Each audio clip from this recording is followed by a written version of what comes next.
Nós vamos meditar nessa manhã um texto de Lucas capítulo 1,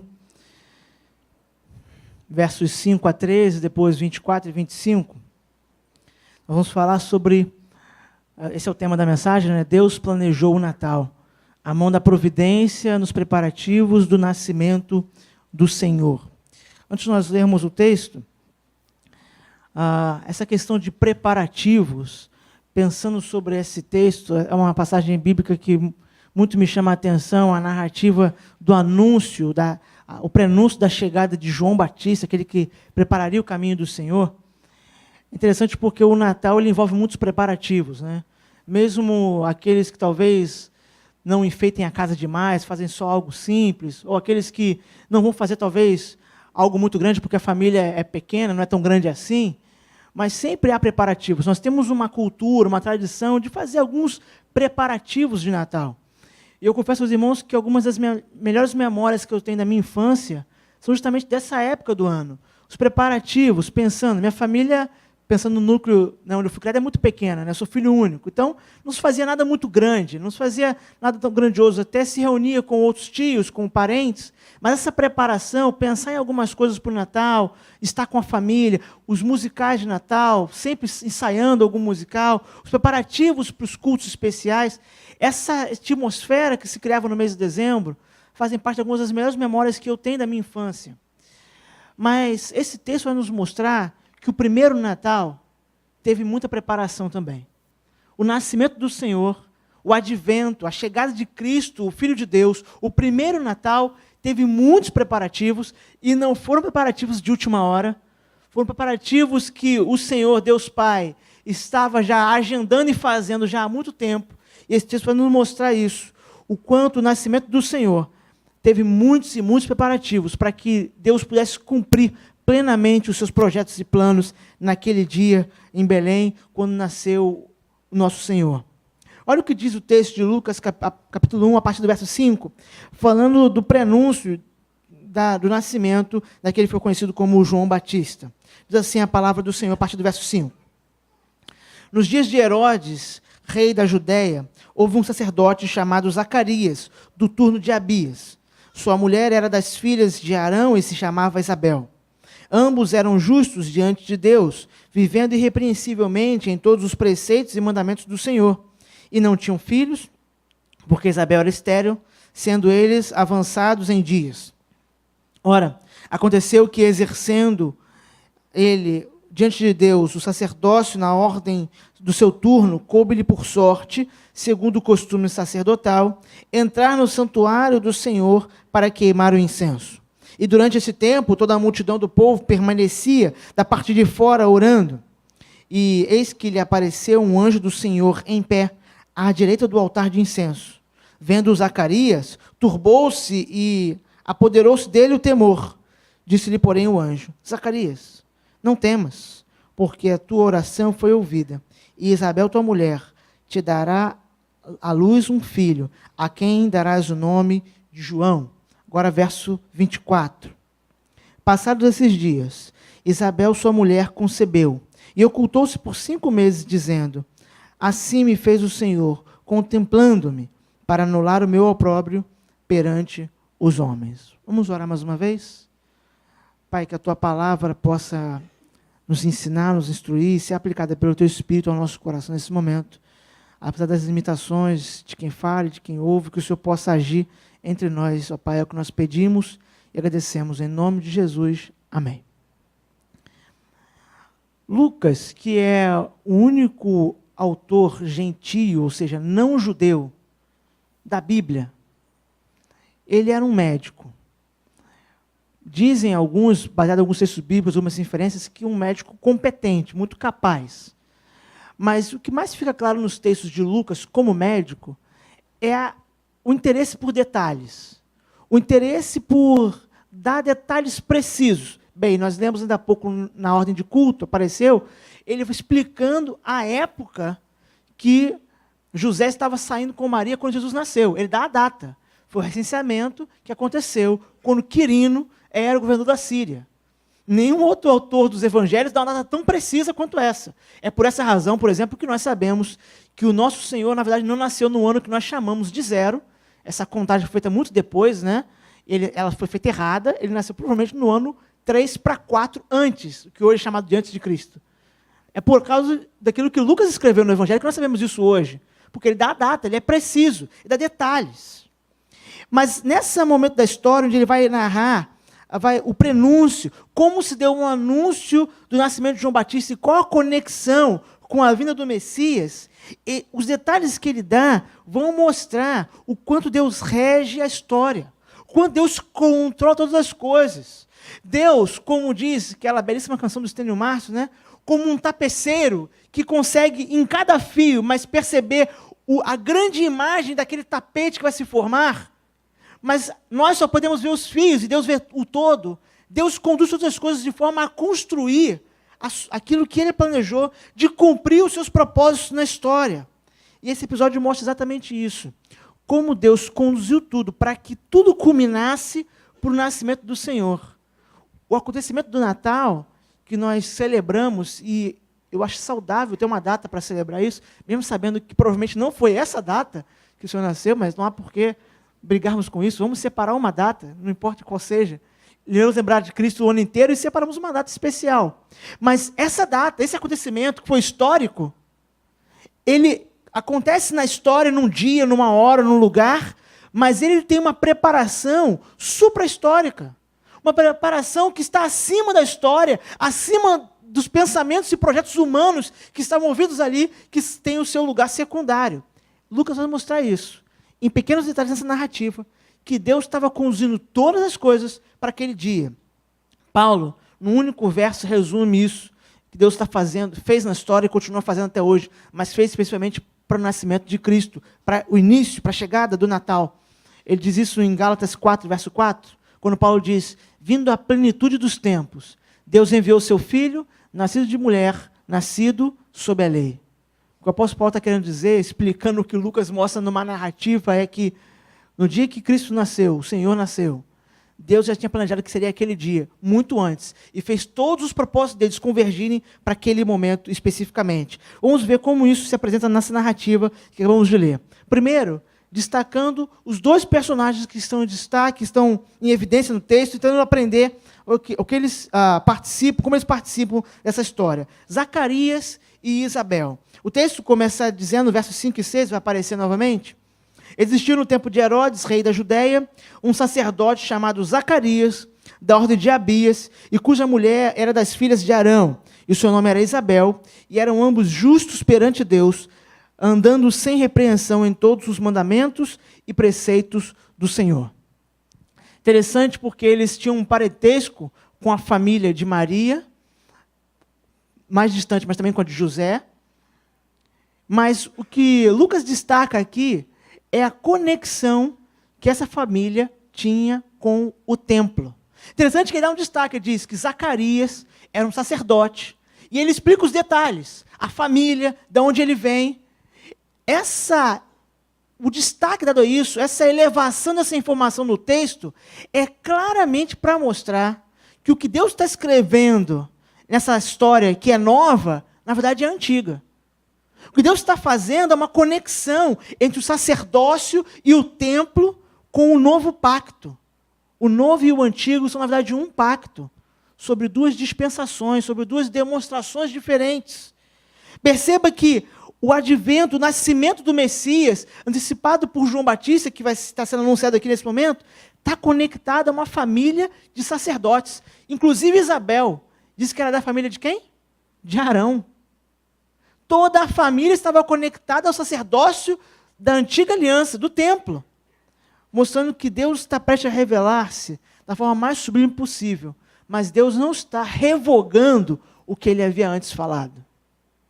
Essa é uma questão muito importante para nós cristãos, a relação que nós temos com o Antigo Testamento e com a lei.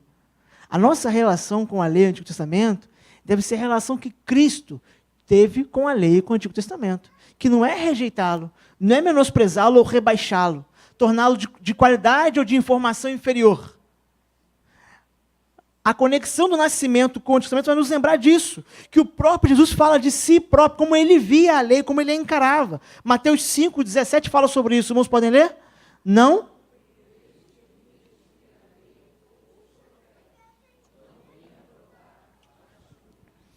Jesus não veio romper com a lei, ele veio cumpri-la.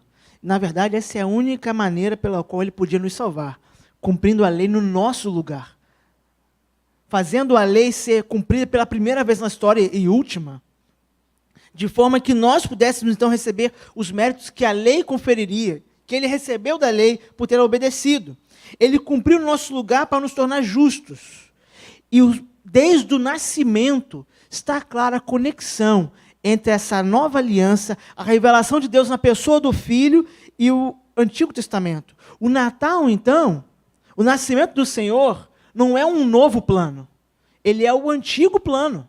É o antigo e eterno plano de Deus de salvar pecadores. Não existe ruptura, existe continuidade. Quando nós lemos, então, sobre o nascimento do Senhor, nós temos que lembrar de tudo aquilo que Deus já havia falado anteriormente. Não só os profetas que anteciparam a vinda do Messias, mas tudo que Deus revelou, mostrando a continuidade eterna do plano de Deus. O nascimento do Messias era a continuação do plano de salvar pecadores. Já mencionei aqui algumas vezes, mas é a melhor ilustração que eu conheço da relação entre lei e evangelho, é a de Spurgeon, quando ele vai fazer uma comparação dizendo que a lei é como uma agulha e o evangelho é como uma linha. Quando nós vamos costurar, a gente usa agulha e linha, né? Hoje já se usa as máquinas, né? Mas a máquina também tem agulha e linha, pelo menos até onde eu sei. Não sei se vocês já inventaram uma sem. Por que nós passamos a agulha primeiro no tecido? Por que não pode ir a linha primeiro? Ninguém teve nunca essa ideia revolucionária? Vou passar a linha primeiro, depois a agulha. Por quê? Porque é impossível. A agulha tem que ir primeiro para abrir caminho. Ela é rígida, ela fura, fere o pano, de certa forma, mas depois, no final dela, vem a linha, e a linha faz o quê? Une, junta, conserta, costura. Essa é a relação que podemos dizer entre lei e o evangelho. A lei é a agulha, ela é dura, ela fura, ela abre caminho, mas depois vem a linha, o evangelho, e costura, amarra, fixa, prende, conserta. E o nascimento de Cristo, o prenúncio do próprio profeta que o antecedeu, que é João Batista, mostra a clara conexão com o Antigo Testamento. Deus não está reescrevendo uma história, começando de novo, ele está dando continuidade à história que ele escreveu desde o começo. De salvar pecadores, de salvar um povo para si. E ele mostra isso na família dos sacerdotes Zacarias e Isabel, os pais de João Batista. Interessante perceber que Cristo não precisou cumprir a lei para se tornar filho de Deus. Ele já era filho de Deus e por isso cumpria a lei. Da mesma forma é conosco. Ninguém cumpre a lei para se tornar filho de Deus. Você é feito filho de Deus e aí então você tem alegria em cumprir a lei. Assim como o filho, o unigênito. Nós somos a imagem dele. Nós não somos melhores, não somos diferentes. Somos a imagem refletida do filho. Cumprimos a lei porque somos feitos filhos de Deus. E essa mensagem da conexão com a lei, com os mandamentos, ela não pode ser abandonada. O evangelho não nega o Antigo Testamento. Ele só torna mais claro, mais nítido. O nascimento do Messias é para mostrar tudo aquilo que Deus tinha prometido, ele cumpriu. O Natal é a lembrança de que Deus prometeu e cumpriu. Deus não falhou, Deus anunciou e levou a cabo a sua promessa, aquilo que ele havia falado aos homens anteriormente pelos profetas. Como lemos no começo desse culto, em Hebreus, o autor diz que Deus havia falado anteriormente pelos profetas, mas nos últimos tempos nos falou pelo Filho. Outro fato importante, detalhe que Lucas coloca na narrativa, que ele se preocupa em falar, além de mostrar a conexão com toda a história de Israel, com toda a lei, com tudo aquilo que Deus tinha prometido anteriormente, nesse novo projeto, que na verdade é o antigo plano de salvar pecadores, ele vai destacar no verso 7, que esse casal não tinha filhos. E olha o que ele diz lá. E não tinham filhos, porque Isabel era estéril, e ambos eram avançados, em idade. É impressionante o número de vezes que o Senhor, na história, usa os casais mais improváveis para terem filhos. Parece que Deus só escolhe o improvável. Porque ele pega a estéril, de avançada idade, o homem de avançada idade, desde Abraão, ele sempre vai seguindo o caminho que aos olhos dos homens não era possível. É esse o caminho que ele escolhe, é esse o caminho que ele determina. Só que é interessante perceber que na superstição oriental, não só de Israel, de todos os povos daquela região, ser estéril era tido como um castigo. Isso não está na lei, isso não está no Antigo Testamento. Essa era uma visão supersticiosa, de que quem não tinha filhos era sinal de que Deus tinha castigado por algo muito grave. Essa ideia de castigo, de punição, até por coisas meio passados, antepassados, isso aí não é novo não, tá, meus irmãos? Isso sempre existiu. E essa era a superstição naquele tempo. Então, na cabeça daquelas pessoas, eles pensavam que Zacarias e Isabel não tinham filhos porque Deus não queria, e Deus não queria porque eles não mereciam. Havia algo de errado com eles. E mais, imagina isso na família de um sacerdote. Esse homem, ele vive de servir no templo. Ele vive para o serviço de Deus. E as pessoas olham e dizem, como pode um sacerdote não ter filhos? Como pode um sacerdote ter uma esposa estéril? Aos olhos daquelas pessoas, eles eram gente inferior por causa disso. Essa era a mentalidade cultural. Ainda mais por serem de família sacerdotal. E aí chega a ser irônico. Como uma família que todos veem como uma família amaldiçoada, é justamente a família que Deus vai usar para fazer o quê? Abençoar. É justamente essa família que Deus vai usar para fazer maravilhas. É justamente nessa casa, que não tem como ter filhos, que Deus vai colocar um filho. E não é qualquer filho. A Bíblia diz que não houve profeta maior, nem nunca haverá profeta maior do que esse. João Batista vai nascer nesse contexto, de uma família que não tinha os meios para construir uma família, para ter filhos, para ter uma casa aos olhos daquelas pessoas abençoadas. E isso mostra duas lições importantes. Esse fato de, aos olhos dos homens, eles não terem filhos porque eles eram amaldiçoados e Deus os escolheu a si mesmo. A primeira lição é que Deus usa muitas vezes pessoas que aos olhos dos outros não têm valor. Aos olhos dos outros, as pessoas não tinham valor. Eles não tinham o mérito para ter filhos. Essa era a leitura. É justamente essas pessoas que Deus usa. E Deus continua fazendo isso hoje. O Natal me lembra, desde o nascimento de João Batista até o nascimento de Jesus naquela manjedoura, que Deus muitas vezes usa quem as pessoas não consideram, quem as pessoas não dão valor, não dão crédito. É justamente esses que Deus usa, muitas vezes. Muitas vezes. Eu creio que tem um duplo papel pedagógico isso. O primeiro, nos lembrar que Ele é Deus. Ele não está limitado aos nossos recursos. E o segundo, nos lembrar que Deus resiste a soberbos e acolhe humildes e quebrantados. Essas pessoas, Isabel, no final do texto que nós lemos, ela disse que ela só estava grávida porque Deus foi misericordioso e atentou para o sofrimento dela. Essa é a leitura que ela faz naquele momento. Olha, eu estou grávida porque Deus ouviu o meu clamor e Ele foi misericordioso para comigo. Me lembra muito, muito a história de uma outra mãe amargurada que pediu um filho, a mãe de Samuel, Ana, que fica tão amargurada que quando vai no templo orar, ela não consegue falar de forma audível, ela só mexe a boca. E Eli acha que ela está embriagada no templo. Ele fala, como pode essa mulher estar aqui pela manhã embriagada? Que loucura é essa? E ela explica que não é isso, é uma angústia que ela tem. Ela pede aquele menino ao Senhor e o consagra, mesmo antes de tê-lo. Assim como Ana, Isabel havia feito isso. Nós não temos a narrativa de Isabel orando ao Senhor, mas ela disse que ela orou. Mas ela diz também que Deus atendeu de forma misericordiosa. Deus usa muitas vezes as pessoas que o mundo não valoriza para mostrar que Ele é Deus e que Ele não tolera o orgulho e a soberba. Ele acolhe os humildes. O nascimento do Senhor, o preparativo do Natal, está envolvido com famílias muito simples. Mesmo essa família sacerdotal, eles não eram sacerdotes de destaque, não eram gente da liderança religiosa de Israel, mas foi eles que Deus usou.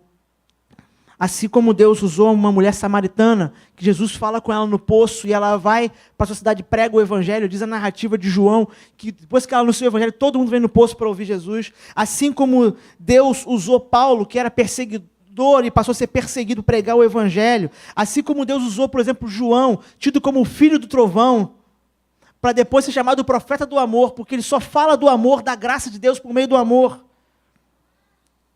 Deus usa aqueles que aos olhos dos homens não têm muito valor, mas aos olhos de Deus têm valor.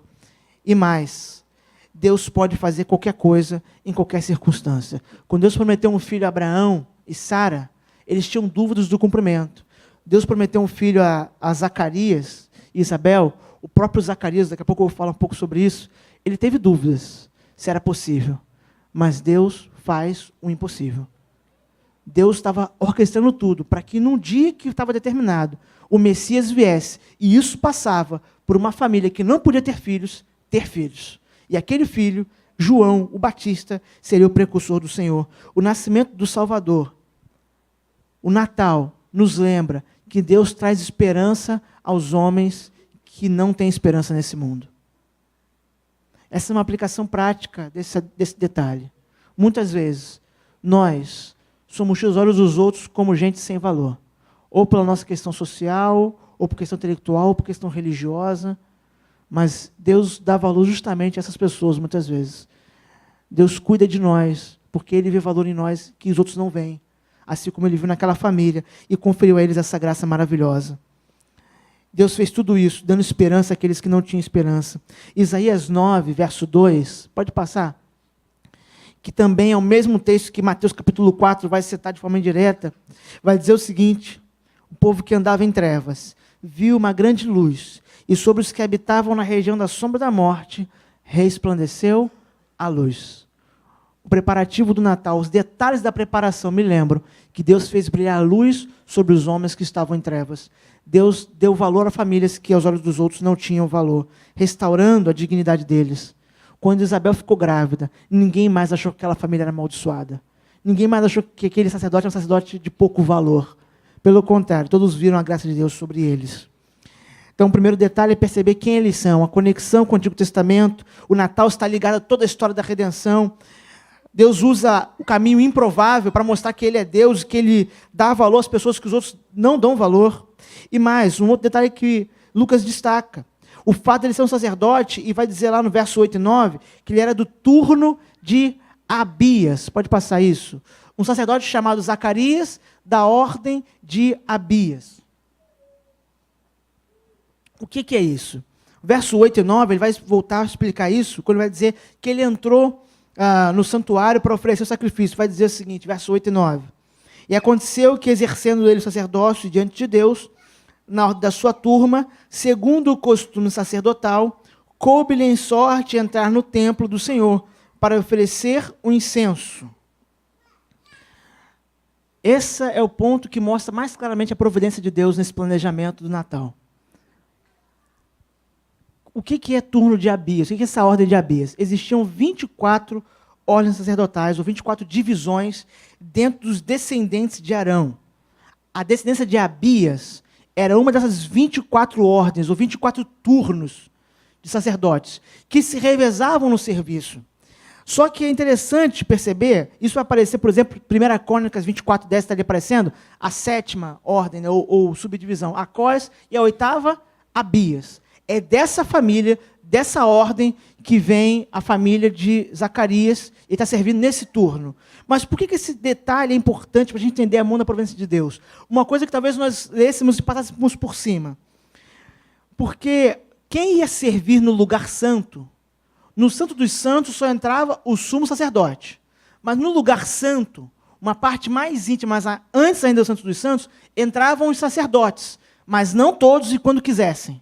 O serviço nas ocasiões especiais de festa e sacrifícios era feito por turnos e era tirado sorte, um sorteio era feito. Porque tinham muitos sacerdotes, muito. Nós estamos falando de uma família, depois de 40, 50, 60 gerações depois. Quantas pessoas tem nessa família, nessa linhagem? É muita gente. Muita gente servindo como sacerdote nessa família. Então era feito um sorteio.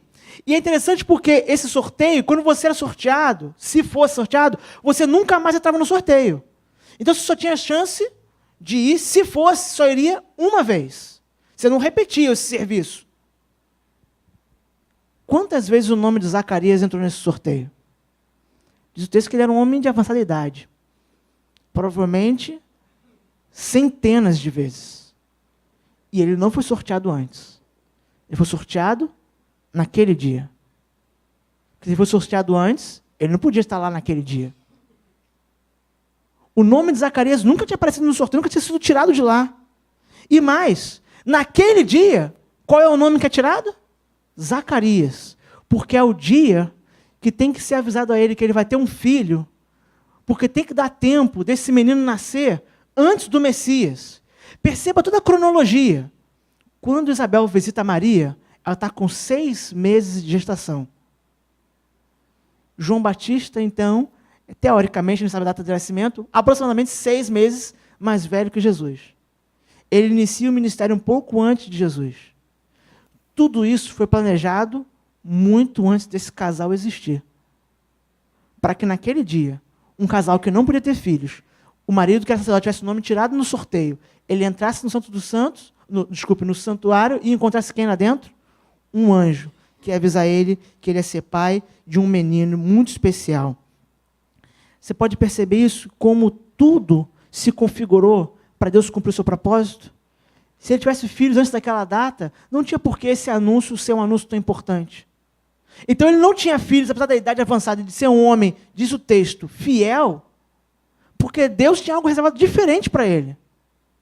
Era não só um caminho mais difícil, ter filhos com a idade avançada de uma mulher que não podia ter filhos, mas era ter filhos numa data específica, que Deus estabeleceu no seu propósito eterno.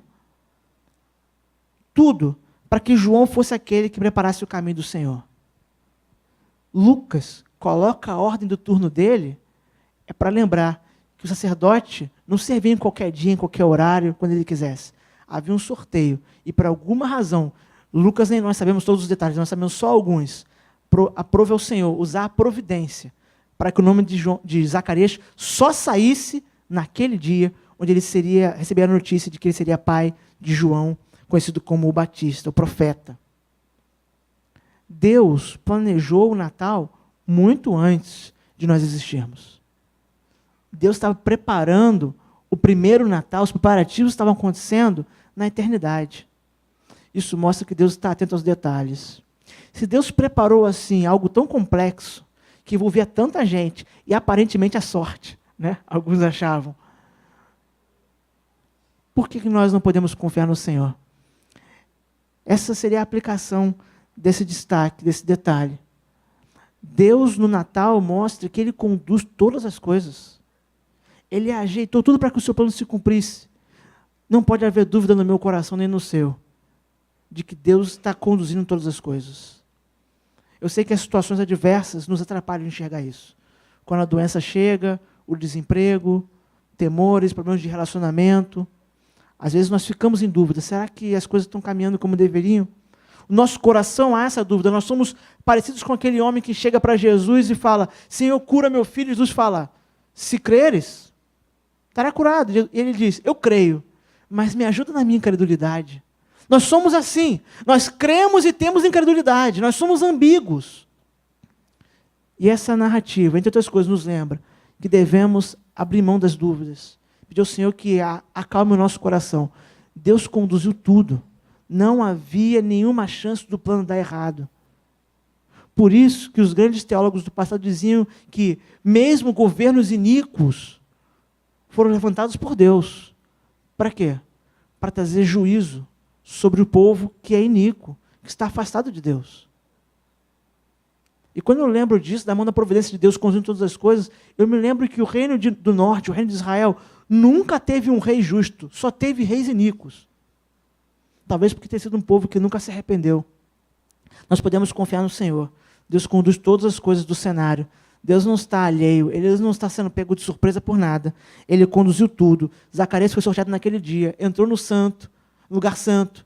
Ele entra, vê o anjo fala com ele volta para sua casa depois do serviço de sacerdote. Dias depois, sua esposa concebe, inclusive ela esconde a gravidez por um tempo, até que João Batista nasce, e tudo se cumpre. E o último detalhe, nós podemos encerrar essa manhã. O texto diz que apareceu um anjo. Lucas 1, verso 11. Vamos poder ler? Um anjo.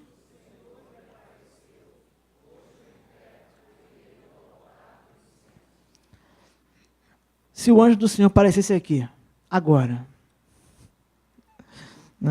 Não está aparecendo, tá, irmãos?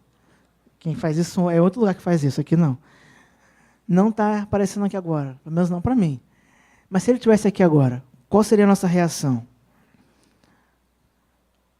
Bem, segundo a Bíblia, sem lhe conhecer totalmente, eu posso ter certeza que eu e você teríamos muito medo. Não seria pouco. Não é medo de quando as irmãs têm medo de barata, não é isso. Não é medo de quando o irmão tem medo de altura, não diz nada, mas tem medo de altura, ou algo desse tipo. Não é isso. Estou falando de pavor. A ideia é um temor que dá não sabe explicar. É isso que acontece com Zacarias. É por isso que o anjo tem que falar a primeira coisa, antes de dizer a mensagem, tem que falar, calma, não temas. A primeira coisa é essa. O anjo não precisa falar assim, para de pular e dar glória aí, meu irmão. Não. Ele fala assim, fica calma aí, acalma teu coração. Calma, não precisa temer, não. Eu venho da parte do Senhor para trazer uma boa notícia para você. Eu venho da parte do Senhor trazer uma boa mensagem para você. O anjo tinha algo importante para dizer, porque Deus o havia enviado. Só que é interessante perceber que mesmo com a aparição de um anjo, mesmo com algo sobrenatural, Zacarias não acredita. Zacarias duvida, ele tem dúvidas. Presta atenção, é um anjo. Um anjo está ali, dentro do lugar santo do templo, e Zacarias está na dúvida se é Deus que está falando com ele ainda. Olha o que diz o verso 18. Diz então Zacarias ao anjo, como saberei isso? Como quem diz, como eu posso ter certeza que isso está falando a verdade? Pois eu já sou velho, e minha mulher avançada em idade. Interessante, porque quando o sacerdote saía do lugar santo, ele proclamava a bênção sacerdotal. E se só tinha uma chance de ser sorteado, quando você era sorteado, quantas vezes você ia dar a bênção sacerdotal na sua vida? Uma. Só que Zacarias duvidou, e por isso ele ficou mudo. Quantas vezes Zacarias deu a bênção sacerdotal na sua vida? Nenhuma. Ele nunca mais ia ter essa chance. Porque ele nunca mais ia ser sorteado. Perceba como a incredulidade dele, o fato de ele duvidar do próprio Deus se revelando num anjo, de forma miraculosa, o impediu de experimentar algo que ele tinha até direito como sacerdote, sendo-se sorteado. Mas Deus o privou disso como uma lição. Pela incredulidade, pela falta de confiança em Deus. Mas o que esse texto mais mostra, esse detalhe, não é isso. Isso é um adendo. É o fato de que nem sempre, sinais e maravilhas convertem corações. Nem sempre coisas extraordinárias resultam em fé genuína. Ao contrário do que muitas vezes nós pensamos e algumas pessoas tentam televisionar. Nem sempre é assim. Mateus capítulo 11, Jesus fala, por exemplo, sobre o exemplo de Corazim e Betsaida, de Tiro e Sidom, de Cafarnaum e Sodoma. Ele diz, olha, se Corazim e Betsaida e Cafarnaum viram o que viram e não se converteram, ele vai dizer, se Sodoma tivesse visto isso, tinha se convertido. Se Tiro e Sidom tivesse o Messias caminhando pelas suas ruas, teria se convertido. Mas Corazim, Betsaida e Cafarnaum, não. Interessante perceber isso, por quê? No contexto do Natal, como isso se aplica? O Natal é o anúncio do maior milagre, da maravilha sem igual. E mesmo assim, homens e mulheres permanecem com seu coração fechado. Porque nem sempre sinais e maravilhas são garantia de fé genuína. Não são eles que provocam a fé, não são neles que a nossa confiança é fortalecida. Isso diz então que, primeiro, eu não tenho que me preocupar em ficar buscando sinais e maravilhas para dizer que eu sou uma pessoa de fé. E segundo, que mesmo que eu os veja, mesmo que eu veja algo extraordinário acontecendo, eu ainda preciso depositar minha confiança no Senhor. Aquela maravilha não me isenta de depositar minha fé e minha confiança em Cristo. Não me isenta disso. Aqueles homens de Corazim, de Betsaida, não creram. De Cafarnaum. Zacarias, um sacerdote, servia a Deus, não creu. Mas Deus estava falando. Muitas pessoas à nossa volta não creem, apesar de verem milagres, inclusive muitas vezes em nossas próprias vidas. A transformação que nós passamos quando o Evangelho nos alcançou. Algumas pessoas que ainda ficam incrédulas, apesar desse grande sinal, que é o maior dos sinais, depois do nascimento do Senhor, é a regeneração que o Espírito Santo faz no povo de Deus. Mas a culpa não é do sinal. É porque as pessoas estão ainda com os olhos fechados.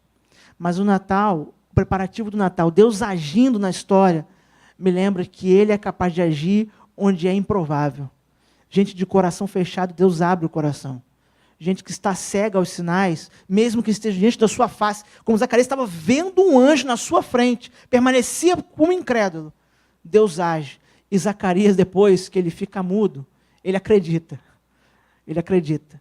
Tanto que qual é a primeira palavra que Zacarias fala depois que ele deixa de ser mudo? É o nome do filho.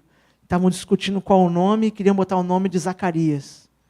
E a primeira coisa que ele diz é, João. O nome do menino vai ser João. Porque ele se lembra que Deus havia falado com ele por meio de um anjo. Ele agora acreditava que Deus estava agindo. Deus abre corações fechados. Deus muda gente que é teimosa, que permanece no caminho rebelde contra Deus. Deus os traz de volta. A prova disso somos nós. A prova disso somos nós.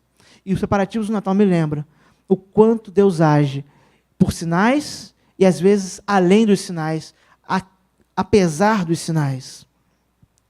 Tudo isso, todo o preparativo do Natal, nesse aspecto, o nascimento de João, estava conectado com uma profecia. Lucas capítulo 3, verso 4, que é o último versículo, é uma citação dessa profecia de Isaías. Vamos ler juntos? Segundo o que está escrito no livro das palavras do profeta Isaías, que diz, voz do que clama no deserto, preparai.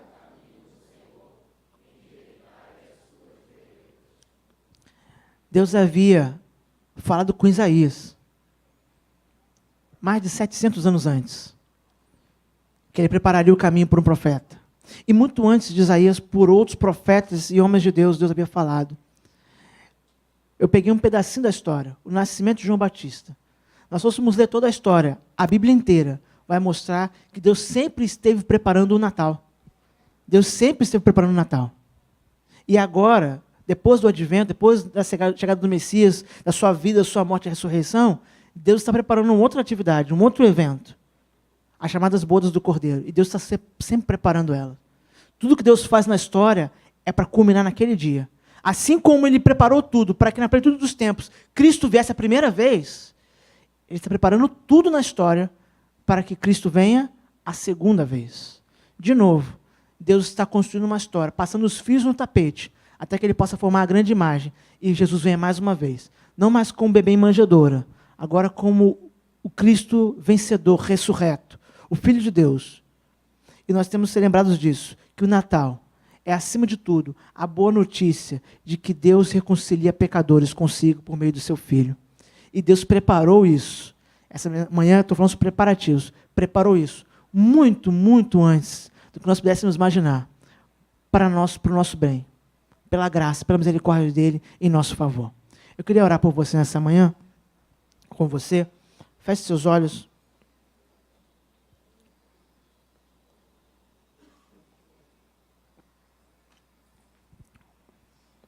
Senhor, nosso Deus e Pai, obrigado, Senhor, porque nessa manhã podemos mais uma vez meditar na Tua Palavra, refletindo sobre ela, ó Pai, sobre alguns aspectos importantes dessa narrativa que Teu Espírito, Pai, conduziu Lucas a escrever. Pai, nós percebemos sobre todas as coisas o fato de que a Tua boa mão conduziu a história para que os Seus propósitos se cumprissem, ó Pai. Pai, quando Cristo nasceu, foi colocado ali naquela manjedoura, o Senhor não foi pego de surpresa, o Senhor assim planejou de antemão. O Senhor conduziu todas as coisas de forma que João Batista nascesse naquela família, família de Zacarias, de Isabel, família ligada ao templo, para que ele, como profeta, o último daquela linhagem de profetas, ó Pai, pudesse preparar o caminho, anunciar a vinda do nosso Senhor. Pai, nós te louvamos porque isso mostra que desde sempre, mesmo no Antigo Testamento, o Senhor já estava preparando, ó Pai, a chegada do Messias. O Natal é o cumprimento de um plano eterno do Senhor. Obrigado, Senhor, porque o Senhor planejou nos salvar, ó Pai. Obrigado, Senhor, porque vemos, ó Pai, nos preparativos para aquele dia tão especial. O quanto o Senhor estava conduzindo todas as coisas, ó Pai, de forma que o que os homens consideravam ser a sorte, ou o infortúnio de não ter filhos, de não ter sido sorteado para estar no serviço sacerdotal, na verdade era a Tua mão, conduzindo todas as coisas, ó Pai. Que nós sejamos lembrados, que podemos então descansar no Senhor. O Natal é a lembrança, que o Senhor traz esperança para quem não tem esperança. O Senhor dá valor e dignidade àqueles que os homens não consideram terem valor e dignidade. É o Natal, ó Pai, que nos lembra que o Senhor trabalha muitas vezes por caminhos que os homens consideram impossíveis, improváveis. Meu Pai, que possamos ser lembrados também de todo esse preparativo supra-histórico para o Natal. A Tua boa mão agindo na providência, agindo naquela família, naquele casal, Zacarias e Isabel, possamos ser lembrados também que mesmo que não vejamos sinais que consideremos miraculosos, o maior milagre já aconteceu. Deus se fez gente, habitou entre nós. E esse é o motivo, Pai, essa é a razão da nossa esperança e fé. Cristo nasceu para nos dar a vida eterna, Senhor. Obrigado, Senhor, por tudo que o Senhor tem feito em nosso favor, mas acima de tudo, obrigado pelo Natal, que é o nascimento do nosso Salvador. Tudo isso para nós pedimos e agradecemos. Em nome de Jesus. Amém.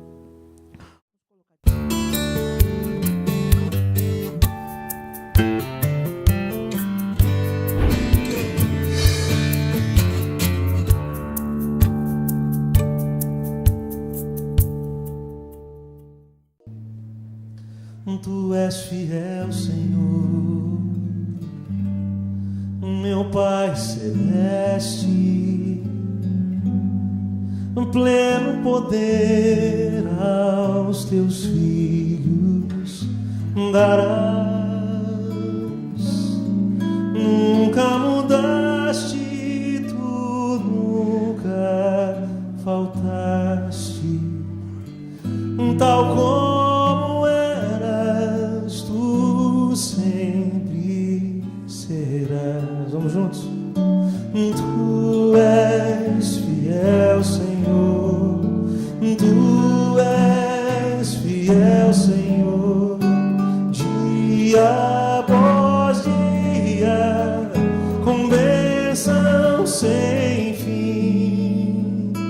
Tua mercê me sustenta e me guarda. Tu és fiel, Senhor, fiel a mim. Flores e frutos, montanhas e mares, solos